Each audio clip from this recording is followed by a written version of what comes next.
Welcome back to the deep dive. It is absolutely wonderful to have you with us today. We're embarking on another, well, truly fascinating journey, I think, into the very fabric of our daily lives.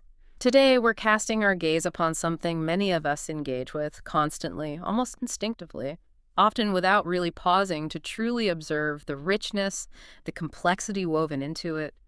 Public transportation. It's that familiar hum, the steady rhythm of a train carriage, the murmur of voices on a bus, a universal experience that, well, in its own subtle way, connects us all. It truly does. And what's particularly captivating about public transport isn't just its utility, getting us from one place to another. It's a living, breathing microcosm of our sprawling cities and diverse societies. Just consider it. Within these moving vessels, countless individual lives, each with its unique trajectory, briefly converge. They share a confined space, a segment of time, sometimes in perfect harmony, sometimes in, well, quiet tension, before diverging once more. It's a dynamic, ever-changing portrait of human interaction, played out daily. And that precisely is our mission with this deep dive. We're committed to moving beyond just, the logistics of getting from A to B. We want to peel back the layers of this universally shared experience to unearth its hidden depths and to extract those crucial nuggets of insight and surprising facts from the source material you've provided. Our overarching goal, as always, is to offer you a unique shortcut to being truly well-informed about something that might seem mundane, but well, it isn't. Absolutely. For you, our dedicated listener, the value proposition here is gaining a quick yet remarkably thorough understanding. We aim to illuminate a multitude of different perspectives, perhaps some you hadn't even considered. And our greatest hope, really, is to spark those delightful aha moments about something so seemingly ordinary. It's about transforming the everyday into something quite extraordinary to think about, revealing the profound within the prosaic. To help us achieve this, we've carefully curated a selection of compelling sources. We have a beautiful narrative piece that paints a vivid, almost poetic picture of the public transport experience. Alongside that, we'll delve into practical lists of essential vocabulary, useful phrasal verbs, and even a real-world dialogue that brings all these linguistic tools to life. So prepare to explore both the deeply human and the practical elements that define our shared journey on public transport. Let's jump right into the narrative heart of our deep dive then. Exploring the human tapestry of public transport, a shared story. This first section really captures the spirit of our source material, doesn't it?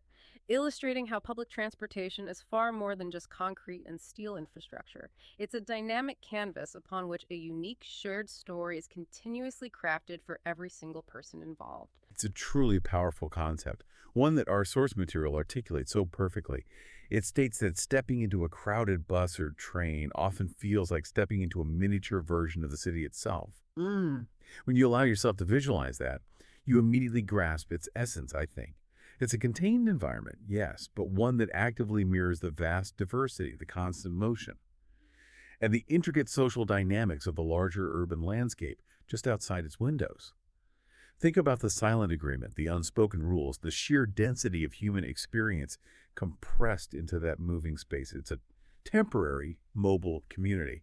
It really is. And when you expand on what that miniature city truly contains, it reveals itself as an incredibly rich tapestry of human life. Our source material describes it so evocatively. Strangers with different stories, faces lost in phones, tired workers heading home, children laughing, and travelers holding maps. It's an implicit social contract at play, isn't it? For that brief, shared period, all these diverse individuals form a transient community, coexisting in a defined, often intimate space, governed by a set of largely unstated rules of engagement. This blend of individual pursuits within a collective space is what makes it so fascinating. This is precisely where the experience becomes profoundly interesting. Within this confined temporary community, you're witness to an incredible spectrum of human emotion. The source highlights patience, stress, kindness, and frustration all in one place. Consider your own observations, the moments of quiet generosity, someone helping with luggage maybe, or offering a seat, followed almost immediately by an exasperated sigh at a delay. You see that all the time. Right. These varied feelings don't just exist independently, they actively coexist, often silently, and interact within the limited confines of the vehicle. This reveals a great deal about the pressures and remarkable resilience inherent in urban living, and our collective capacity to navigate such emotional currents in close proximity without constant overt communication is, well, frankly, quite remarkable. Psychologically, it's a space where individuals often develop coping mechanisms to maintain their personal bubble, whether it's through deliberate eye averting or that hyper-focus on digital devices as they try to create a sense of personal space. Our source then brings this emotional landscape vividly to life with a specific vignette. I really like this part. Imagine this scene. Waiting at the bus stop on a rainy morning, everyone huddled under a single shelter. The sound of water dripping from umbrellas, the cold air making people sigh. You can almost feel that chill, can't you? Hear the rhythmic drip of the raindrops, the collective sigh. It's a shared sensory experience that immediately, almost unconsciously, forges a subtle bond among strangers. A common understanding of the moment. This shared vulnerability to the elements, it sort of strips away some of the usual urban anonymity. In that shared experience, that momentary solidarity, it intensifies significantly when the bus finally arrives. The source speaks of a quiet tension that immediately arises. It's not necessarily aggressive, but a delicate, almost ritualized dance of unspoken protocols. Who gets on first, who offers a seat to an elderly passenger who complains about Those delays. little moments. Exactly. These aren't just random occurrences or inconsequential decisions. They are micro-decisions, split-second reflections of individual values, ingrained social norms, and collective behavior. They unveil the underlying social dynamics, the intricate give and take that governs how people interact in these shared public spaces, often entirely without direct verbal communication. It's a truly fascinating study in spontaneous civility and, well, occasionally, the friction that arises when those unspoken rules are challenged. Once inside the moving vehicle, the narrative shifts subtly to the more nuanced, almost poetic observations we instinctively make. There's the rhythm of the doors opening and closing, the robotic voice announcing the next stop, that automated announcement. It's a constant, almost reassuring presence. But beyond these mechanical and auditory elements, the source introduces a profound concept. Commuters form a silent community without even talking. It's such a powerful idea, isn't it? We're all in this together, sharing a segment of our lives, yet often existing in this kind of quiet, respectful solitude. This idea of an unspoken agreement is truly central to understanding the unique social fabric of public transport. What precisely are these rules of engagement? We implicitly grasp the importance of respecting personal space, Right. of keeping our voices down, of moving to the back to allow more passengers on, of being ready with our fare as the doors open. People navigate this shared space and time through subtle gestures, fleeting glances, and a mutual understanding of these unwritten codes that dictate polite conduct. This silent communion is a vital, understated part of social cohesion in bustling urban environments, enabling millions of individuals to move efficiently and, for the most part, harmoniously, without the constant need for explicit verbal communication. It's a testament to our collective capacity for implicit cooperation, a quiet choreography of urban living. However, it's also important to acknowledge, as you hinted, that this silent community can sometimes feel more like a collective of individuals actively trying not to engage, almost creating a deliberate anti-community in pursuit of personal anonymity and space. It highlights that fascinating tension between our need for connection and our desire for personal boundaries in crowded urban environments. Now, let's be entirely honest here. Public transport isn't always an idyllic experience, is it? Our source acknowledges this inherent paradox beautifully. Sometimes, transportation feels like a challenge with missed connections, crowded trains, or delays that make you late for work. We've all experienced that knot of frustration, the surge of anxiety, the palpable feeling of being utterly at the mercy of a vast, impersonal system that occasionally falters. It's these moments that test our patience and remind us of the precariousness of modern schedules. Absolutely. Those are the moments that can define a bad day for many. But the source immediately offers a vital counterbalance, presenting the other, more positive side of the coin. But other times it feels like a gift, because you can read a book, listen to music, or even just watch the world pass by from the window, seeing the streets change from busy squares to quiet neighborhoods. This is where the challenge, the forced pause, can remarkably transform into an opportunity. Yeah, like found time almost. Exactly. It becomes a dedicated moment for introspection, a chance to simply observe the city's evolving character from a unique vantage point, entirely free from the demands and stresses of driving. This psychological space, this enforced moment of quiet, is an often underestimated benefit of public transport, providing a valuable mental break in our otherwise frenetic lives. What it really comes down to, and what our source so eloquently reiterates, is that public transport is more than just getting from A to B. It is a daily reminder of how connected we all are. It's a deceptively simple statement, yet its implications are truly profound when you think about it. It truly is. When we synthesize this point, it's about sharing time and space with complete strangers, traveling together, each of us on our own journey, but for a short while we move as one. The philosophical implications of this transient unity are quite deep. What does it genuinely mean to share a distinct segment of your precious life with others whom you may never encounter again? It fosters a subtle, almost imperceptible sense of collective experience, a shared human thread woven intricately through the very fabric of daily commuting. This transient unity underscores our interdependence and highlights the broader shared narrative of urban existence. It's a profound daily lesson in humanity if you choose to observe it. Now that we've deeply explored the human tapestry woven within public transport, let's gracefully transition. Let's talk about mastering the language of the commute key terminology. Just like any specialized domain, whether it's finance or medicine, public transportation possesses its own unique lexicon, its own set of phrases that are absolutely essential for navigating this shared experience effectively, making our journey smoother and our interactions clearer. We're not just defining words here, we're understanding how language shapes our experience and understanding of this vital system. Indeed, and our source provides an exceptional foundation for this linguistic deep dive. We're going to move beyond just definitions and really get into the nuance and implications of these terms for the urban traveler. Precisely.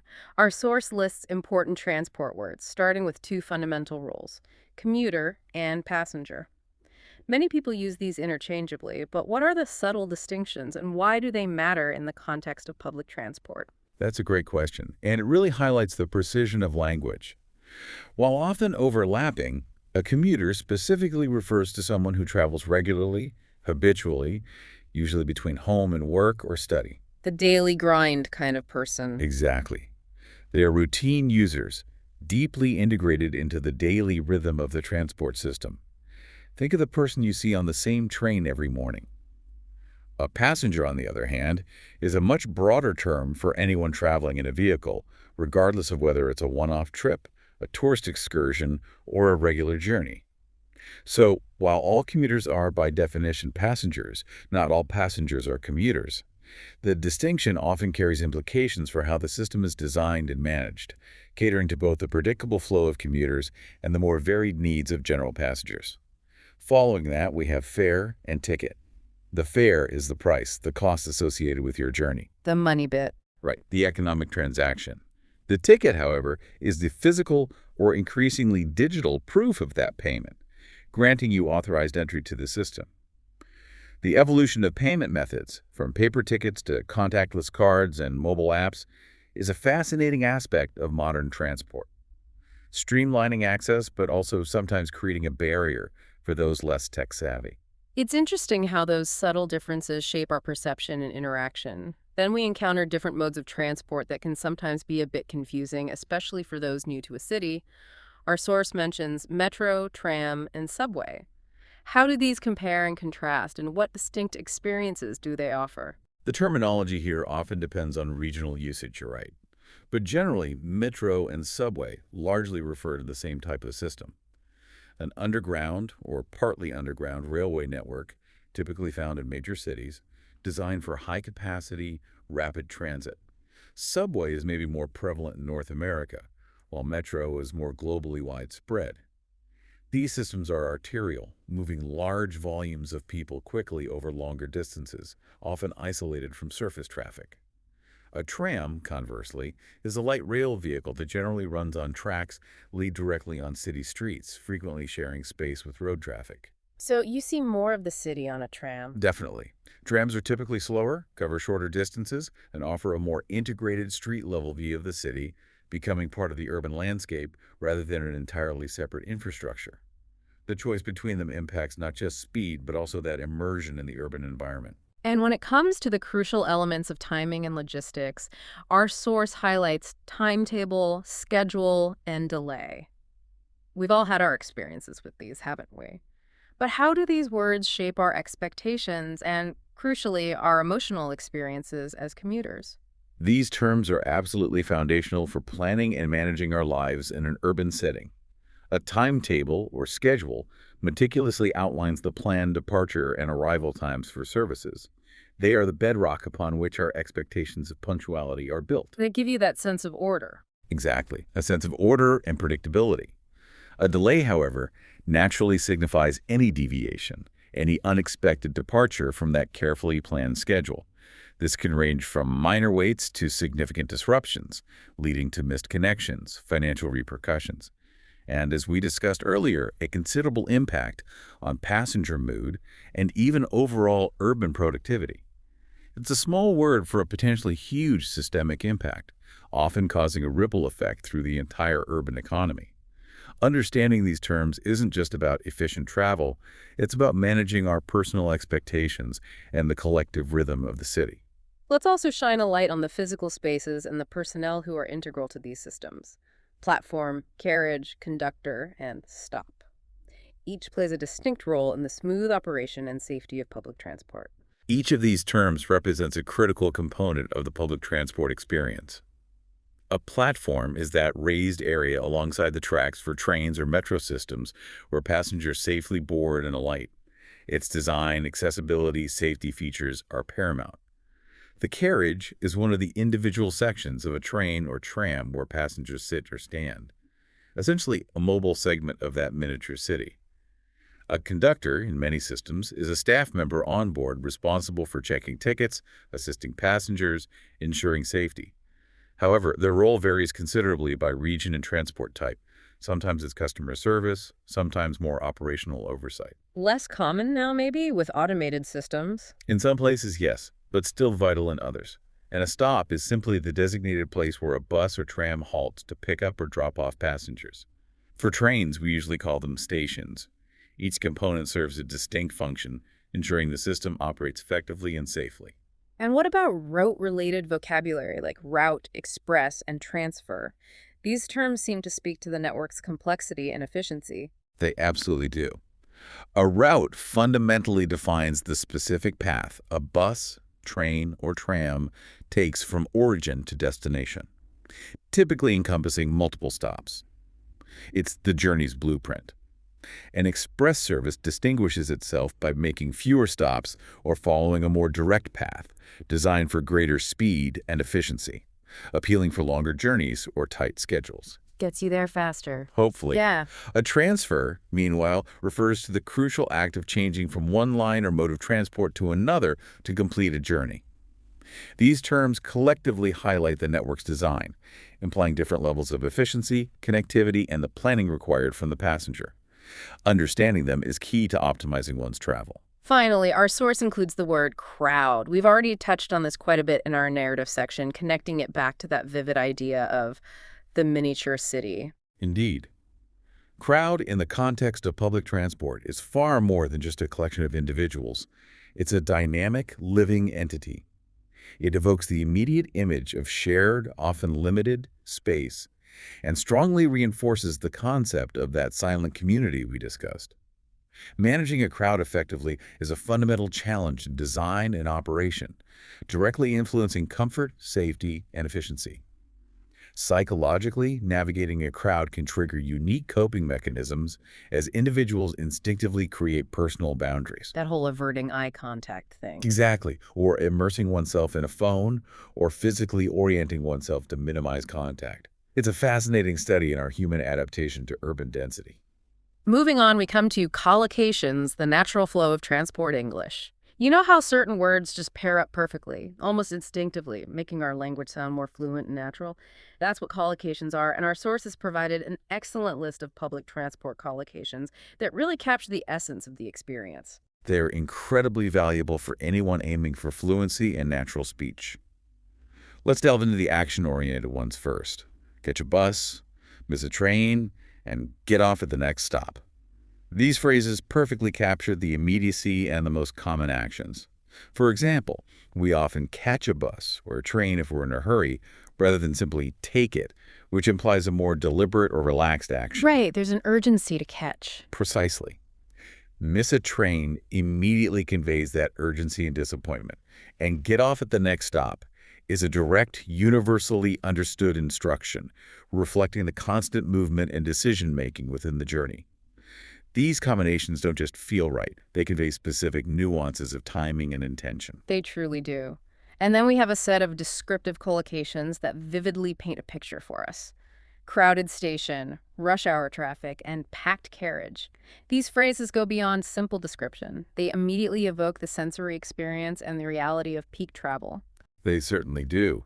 A crowded station instantly conjures images of bustling platforms, a sea of people, an underlying sense of urgency.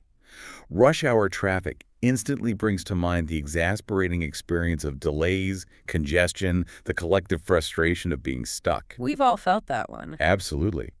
A packed carriage highlights the sheer density of passengers, often the challenge of finding personal space, the feeling of being pressed against strangers.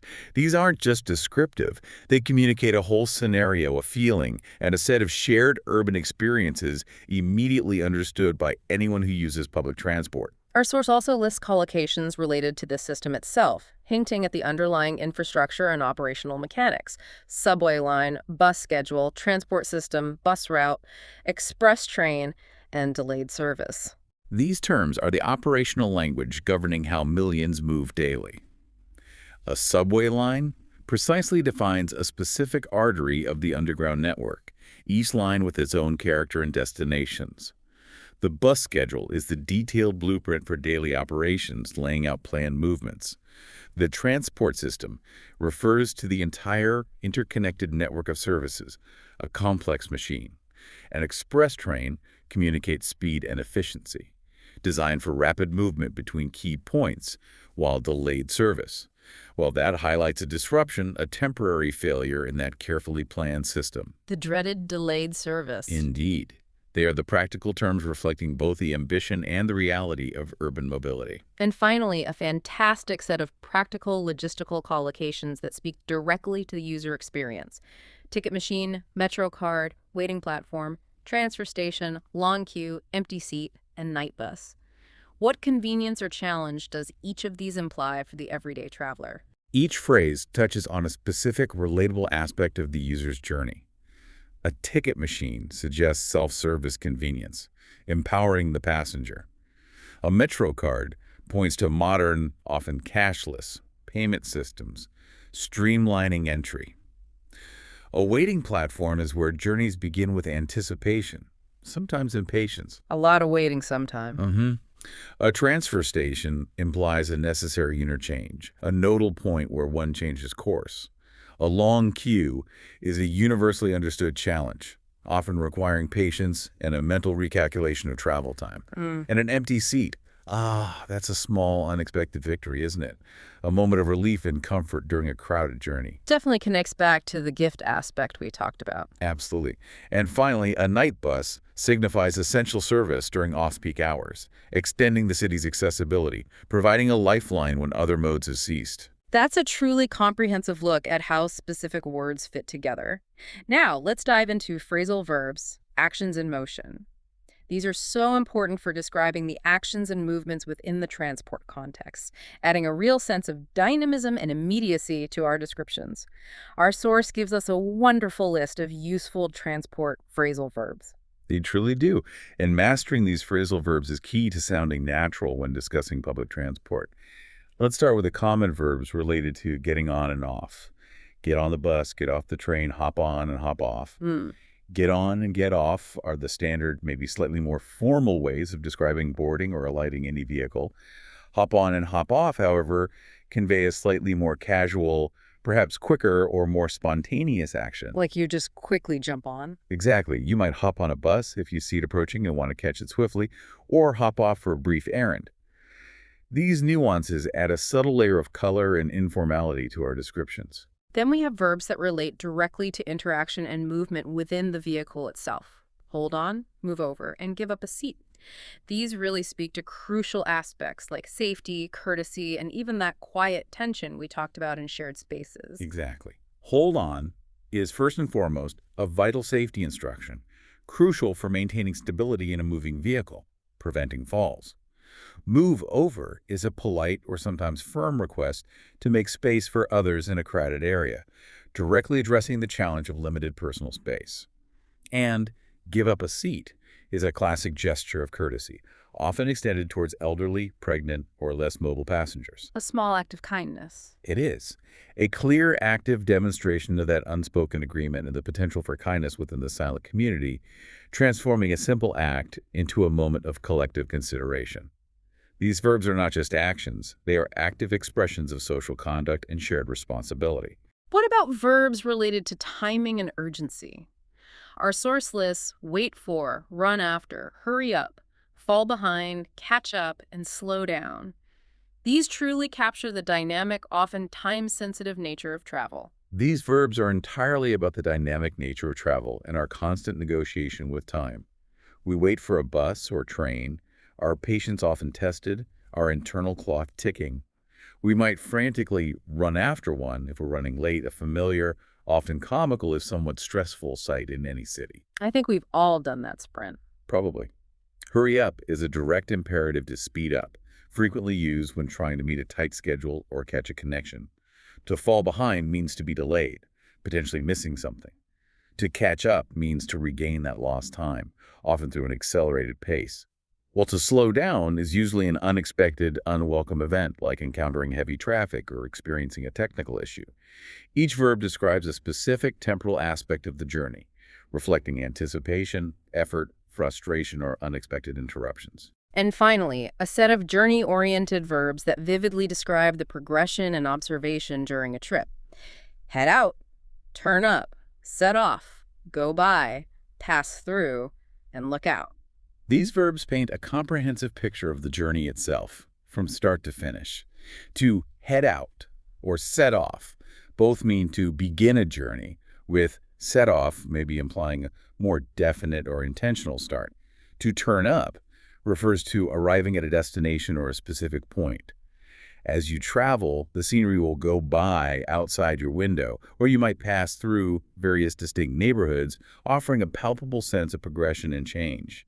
And to look out is an act of deliberate observation, connecting back beautifully to that gift aspect of public transport. Watching the world unfold. Exactly, allowing you that unique opportunity to watch the world unfold and transform outside your window, absorbing the city's rhythms. Our source also crucially includes breakdown as a critical phrasal verb. This really connects powerfully to the challenge aspect of public transport, doesn't it? Absolutely.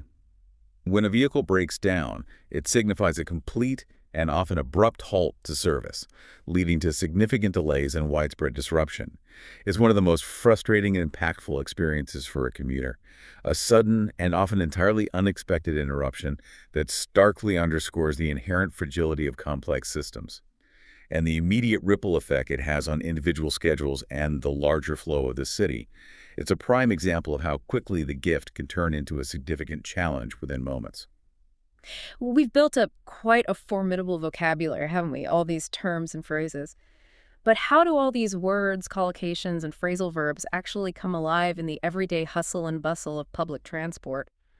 Let's now transition from the abstract language to navigating the everyday practical dialogue and beyond. This section brings all these terms and concepts to life through a real-world interaction, demonstrating how we actually use this language in our daily lives. It's incredibly invaluable to witness how the vocabulary and phrases we've just meticulously discussed are naturally woven into a concise yet informative conversation. Our source provides a quick bus stop dialogue that perfectly illustrates this, making it tangible. Indeed. Imagine yourself standing at a busy bus stop, perhaps feeling a little lost or uncertain about your route, and you overhear or participate in an exchange like this. Excuse me, does this bus go to the city center? Yes, it does, but it's usually crowded at this time. That's fine. How long does it take? Around 20 minutes, unless there's traffic. Do I need to buy a ticket in You advance? can get one at the machine by the entrance. Thanks. I always get confused with these routes. Don't worry, the driver usually helps. Now, if we meticulously break down this seemingly simple exchange, we can see how specific information is being efficiently sought, and potential concerns are proactively addressed. The opening question, does this bus go to the city center, is fundamental for route confirmation. Cut straight to the core need. Gets right to the point. Exactly. The immediate response, yes, it does, but it's usually crowded at this time, is remarkably helpful. It doesn't just answer the question, but also anticipates and addresses a potential concern about comfort and personal space, a common reality during peak hours. The qualifier, unless there's traffic, is also crucial. It subtly acknowledges the inherent unpredictability of urban travel times, setting realistic expectations. Every word here serves a purpose. It's all about understanding the practicalities that truly matter to a traveler, isn't it? The questions about how long does it take and do I need to buy a ticket in advance are absolutely essential for planning and managing one's time and resources. And the answer, you can get one at the machine by the entrance, provides immediate actionable information, removing a potential point of stress. Precisely. These short, concise exchanges are incredibly efficient in conveying vital information for a journey. In a busy urban environment, where time is almost always of the essence, these streamlined interactions facilitate the smooth functioning of public transport for individuals. They effectively bypass lengthy discussions, enabling people to quickly obtain the precise details they need to proceed with their travel plans without undue delay. It's a powerful testament to the effectiveness of direct, clear communication in a public setting, predicated on a mutual understanding of shared needs. What I truly appreciate about this dialogue, though, is how it subtly, yet powerfully, highlights the human element embedded in these everyday interactions. There are those instantly relatable expressions of vulnerability and reassurance. Thanks, I always get confused with these routes. And the kind, almost, well, helpful reply, don't worry, the driver usually helps. This is a perfect, tangible connection back to our earlier discussion about the silent community and the profound potential for small, yet impactful acts of kindness or assistance among strangers. This brief exchange reveals an underlying layer of trust and mutual understanding. Even though these individuals are complete strangers, there's an inherent shared reliance on the system itself and, crucially, on each other's willingness to either offer or receive help. That little bit of community spirit. Exactly. The reassurance that the driver usually helps speaks volumes. It implies a level of informal support and community engagement that transcends mere transactional interactions, suggesting that the system is not just mechanical, but also infused with human care. It demonstrates that beneath the surface of anonymity, there is often a readiness to assist, reinforcing that powerful sense of collective experience we explored. These aren't just words. They are the social lubricants that keep the urban fabric connected and functioning harmoniously. It really makes you stop and think, doesn't it? I invite you, our listener, to consider what truly stands out to you from this seemingly simple, everyday interaction. Is it the sheer efficiency of the exchange, the unexpected kindness shown, or perhaps the shared, relatable experience of sometimes feeling a little bit lost with the routes, only to find a moment of helpful connection? And just like that, we've journeyed through another deep dive. We've taken quite a profound ride today, haven't we? From the evocative narrative of public transport as a miniature city, bustling with life and emotion, to the precise, nuanced language of vocabulary, collocations, and phrasal verbs that define it. And finally, into the practical, everyday interactions that bring all these linguistic tools so vividly to life. We truly have extracted some crucial nuggets of insight, moving beyond the obvious to appreciate the intricate layers of this daily phenomenon. We truly have. At its core, this deep dive powerfully reiterates the central theme of connection. Public transport is a daily, often unnoticed, testament to our shared humanity. This connection manifests in countless ways, through silent observations of our fellow travelers, through those unspoken agreements that subtly govern our behavior in crowded spaces, and through the small, yet meaningful, helpful exchanges that smooth our collective journeys. We are, for a short while, inextricably connected by the simple shared act of moving together, each on our own path, yet momentarily as one. As we wrap up this exploration, here's a final thought provoking idea for you to ponder long after this deep dive concludes. The next time you step onto a bus or train, consider not just your destination, but the dynamic new story unfolding around you. What new detail will you notice about the miniature city you're traversing? What unexpected observation will you make about the collective human experience that surrounds you? And what small part might you play in that shared transient journey? Thank you so much for joining us on this deep dive. It's been an absolute pleasure exploring the profound layers of public transport with you today. We deeply appreciate your curiosity and engagement, and we eagerly look forward to our next adventure together. Travel safely and keep exploring the fascinating world around you.